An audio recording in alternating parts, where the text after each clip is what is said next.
ఆధ్యాత్మికత యొక్క పునర్జన్మ. అవతార్ మహిమ.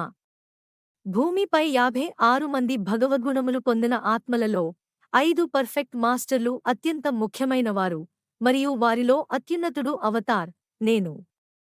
ప్రతి 700 నుండి 1400 సంవత్సరాలకు ఒకసారి నేను వస్తాను, మరియు మీరు నన్ను వ్యక్తిగతంగా ప్రేమించే అవకాశం పొందడం అనేది అతి అరుదైనది మరియు అదృష్టకరమైన విషయం. సద్గురువులు సైతం అవతార్తో భౌతిక సంబంధాన్ని కలిగి ఉండటానికి తహతహలాడతారు. ప్రపంచం బాధ, కష్టం, శోకము మరియు అలజడితో నిండిపోయినప్పుడు నేను అవతరిస్తాను.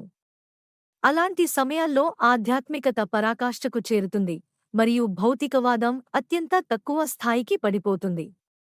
కాని సమయానుగుణంగా ఈ సమతుల్యత మారుతుంది, ఆధ్యాత్మికత తగ్గిపోతుంది, మరియు భౌతికవాదం బలపడుతుంది. ఈ చక్రం కాలం మొదటి నుండి కొనసాగుతూనే ఉంది, మరియు ఇది నిత్యమైనది. నేను విశ్వాన్ని నా చట్టం ప్రకారం నిర్వహిస్తాను, కాని నేను మాట్లాడినప్పుడు ఆ చట్టం పక్కన పెట్టబడుతుంది, ఎందుకంటే ఒక విశ్వ ఆధ్యాత్మిక ఉద్రిక్తత ఉంటుంది. తర్వాత ఆ చట్టం తిరిగి స్థిరపడుతుంది, ఆధ్యాత్మిక శక్తి తగ్గిపోతుంది మరియు భౌతికవాదం పెరుగుతుంది.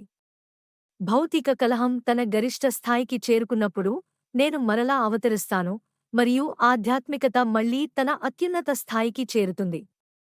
అవతార్ మెహర్ బాబాకి జై.